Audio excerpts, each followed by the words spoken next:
Good morning my dear students previous lecture में हमने discuss किया था पेनिनसुलर रिवर्स के बारे में और साथ ही साथ हमने डिस्कस किया था नर्मदा बेसिन को।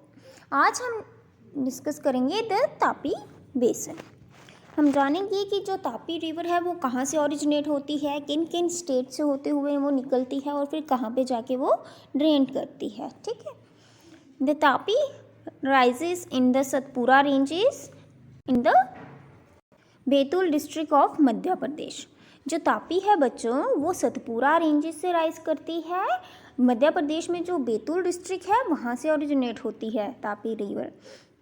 It also flows in a rift valley parallel to Narmada but it is much shorter in length. इस बात का भी ध्यान रखिएगा बच्चों कि ये जो रिवर है वो नर्मदा रिवर के पैरेलल फ्लो करती है, बस इसकी जो लेंथ है वो शॉर्टर है as compare to Narmada. Narmada जो है रिवर बच्चों वो कौन सी फ्लोइंग रिवर है? वेस्ट फ्लोइंग रिवर है। तो जो तापी है वो भी वेस्ट फ्लोइंग रिवर है।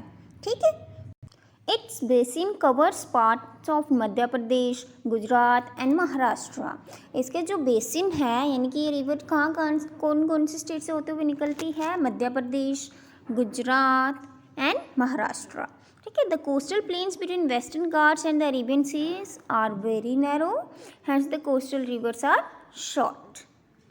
अच्छा अब बच्चों ऐसा नहीं है कि जो वेस्ट फ्लोइंग रिवर में सिर्फ नर्मदा और तापी रिवर ही आती है, और भी बहुत सी रिवर्स आती हैं जैसे कि मैंने आपको बताया था, बट वो बहुत ही छोटी छोटी रिवर्स हैं क्योंकि वहाँ का जो कोस्टल प्लेन्स हैं वेस्टर्न घाट्स और अरेबियन सी के बीच में वो बहुत ज़्यादा नैरो हैं, इसीलिए जो वहाँ की रिवर्स हैं वो बहुत ज़्यादा छोटी हैं।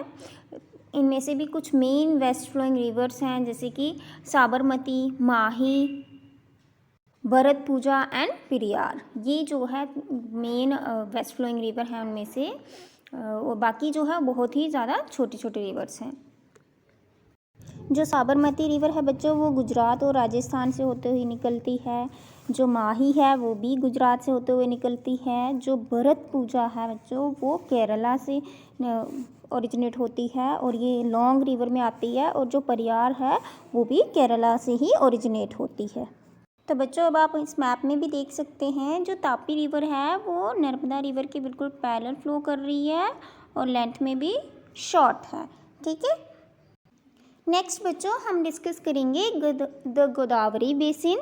तो सबसे पहले हम इस मैप में देख लेते हैं जो गोदावरी रिवर है वो यहाँ से फ्लो कर रही है और ये जो है वेस्टर्न घाट्स की स्लोप से राइज करती है। ये देखिए बच्चों मैप में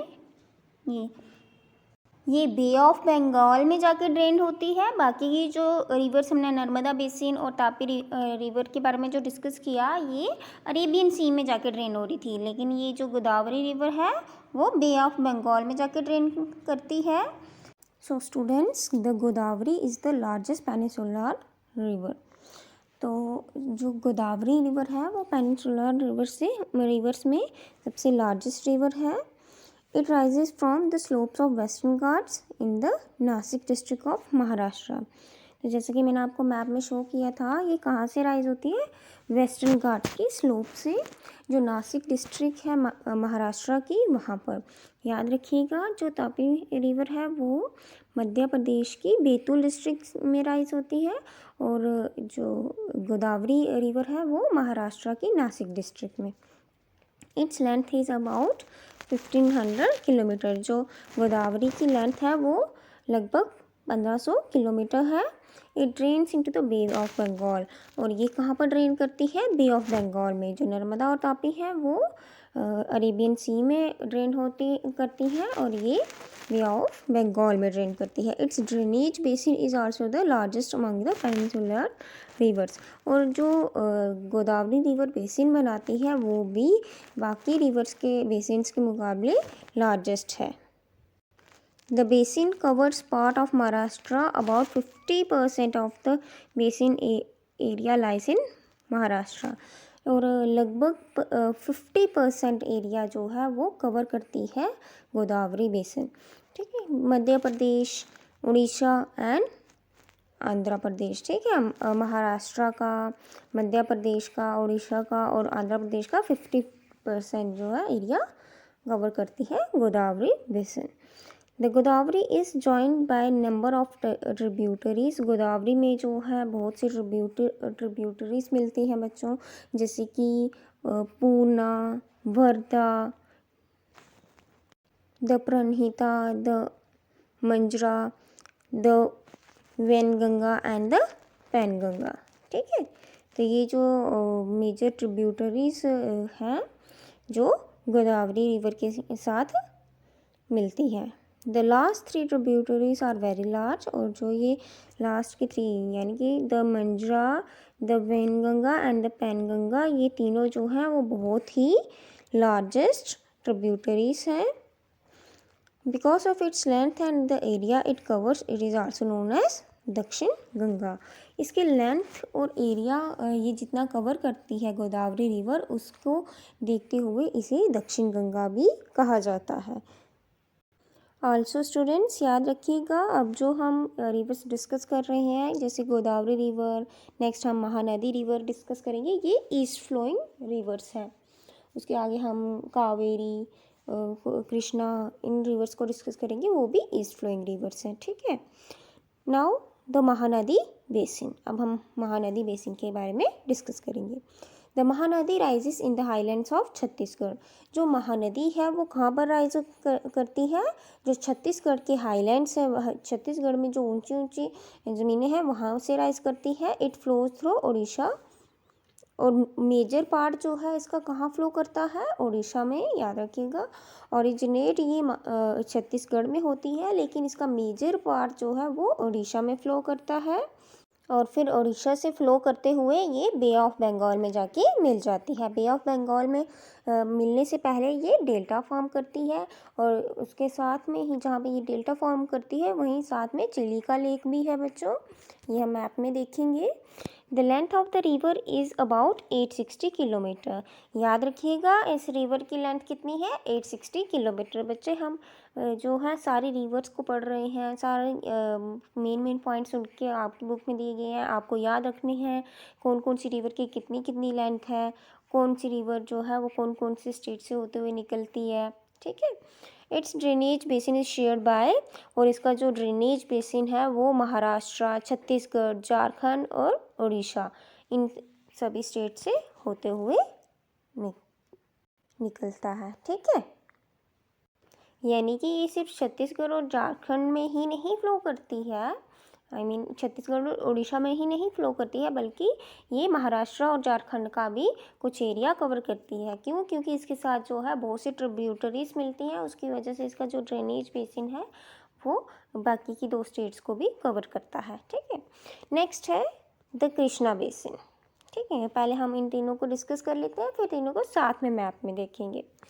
the Krishna basin rising from a spring near Mahabaleshwar, the Krishna flows for about 14 kilometer and reaches the Bay of Bengal. जो कृष्णा बेसिन है वह महाराष्ट्र, कर्नाटका और आंध्र प्रदेश, इन सभी स्टेट्स को शेयर करता है कृष्णा बेसिन। बच्चों जो कृष्णा रिवर है वो कहाँ? महाराष्ट्र में महाबलेश्वर से ओरिजिनेट होती है, और फिर ये कृष्णा जो है वो 1400 किलोमीटर तक फ्लो करती हुई जाती है, और वो and then Bay of Bengal में जाके मिल जाती है, डेल्टा फॉर्म करती है, और उसके बाद बे ऑफ बंगाल में जाके मिल जाती है।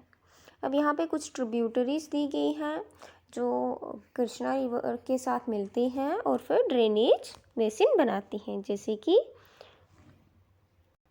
Tungabhadra, Koyna, Ghataprabha, the Musi and the Bhima. ये कुछ जो है मेजर ट्रिब्यूटरीज हैं जो कृष्णा रिवर के साथ मिलती हैं और कृष्णा बेसिन बनाती हैं। ठीक है, नेक्स्ट अब हम डिस्कस करेंगे बच्चों द कावेरी बेसिन।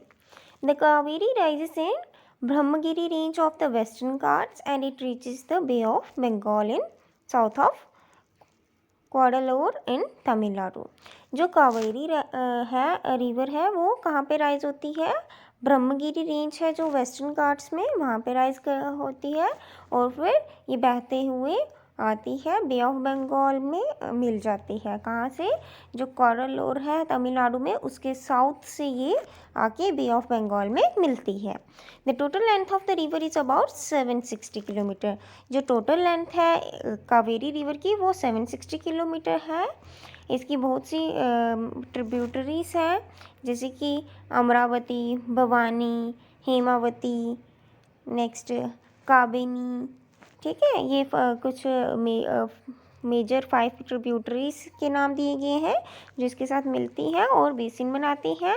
इसका जो बेसिन है यानी कि जो कावेरी बेसिन है वो कौन कौन से स्टेट के पार्ट को ड्रेन करता हुआ आता है?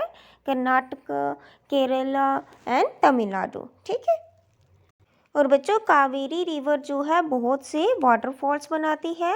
जो सेकंड बिगेस्ट वाटरफॉल है इंडिया में जो कावेरी रिवर बनाती है उसका नाम है शिव समुद्र वाटरफॉल। ठीक है, शिव समुद्र वाटरफॉल ये इंडिया का सेकंड बिगेस्ट वाटरफॉल है जो कावेरी रिवर बनाती है। The hydroelectric power generated from the fall is supplied to Mysuru, Bengaluru and Kolar gold field. तो बच्चों, जैसे कि आप जानते हो जो वाटरफॉल्स होते हैं उनके पास में डैम्स बनाए जाते हैं और फिर वहाँ से हाइड्रो इलेक्ट्रिक पावर जनरेट की जाती है। और जो इस शिव समुद्रम वाटरफॉल से हाइड्रो इलेक्ट्रिक पावर जनरेट की जाती है वो कहाँ कहाँ सप्लाई की जाती है? Mysuru, Bengaluru and Kolar gold field. ठीक है। अब बच्चों, हमें फाइंड आउट करना है कि बिगेस्ट वाटरफॉल कौन सा है इंडिया का। तो बच्चों, कुंचिकल जो है वो बिगेस्ट वाटरफॉल है इंडिया का। KUNCHIKAL Kunchikal waterfall is the biggest waterfall in India. ठीक है।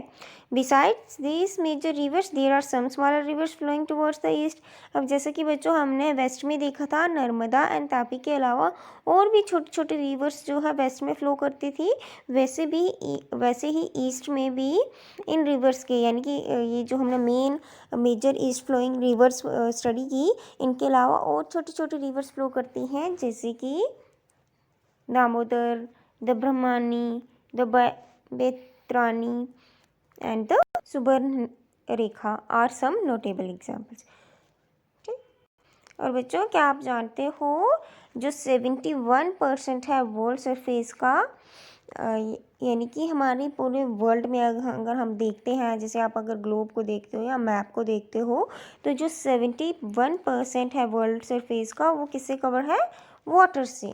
लेकिन शॉकिंग बात ये है कि 71% जो वाटर पाया जाता है पूरे वर्ल्ड में, उसमें से सिर्फ 97% वाटर जो है सिर्फ 3% वाटर जो है वो पीने के लायक है, यानी कि अवेलेबल है हमारे यूजेस के लिए। बाकी का जो 97% है वो साल्ट वाटर है जो कि हमारे किसी काम का नहीं है। ठीक है। साल्ट वाटर से ना ही आप कपड़े धो सकते हो, ना आप कुकिंग में यूज़ कर सकते हो, ना वॉशिंग में यूज़ कर सकते हो, तो वो पानी तो समझ लो बेकार ही है। और इस जो 3% अवेलेबल है हमारे यूजेस के लिए, उसमें भी उसका भी 3/4 जो है वो एज ए आइस रहता है। यानी कि 3% को अगर हम 4 हिस्सों में बांटते हैं तो उसके 3 हिस्से जो है वो आइस की फॉर्म में रहते हैं। ठीक है। यानी कि हम एक ही हिस्से को यूज़ करते हैं। पूरा वर्ल्ड जो है पानी के इस 3% के एक हिस्से को ही यूज़ करता है। ठीक है बच्चों।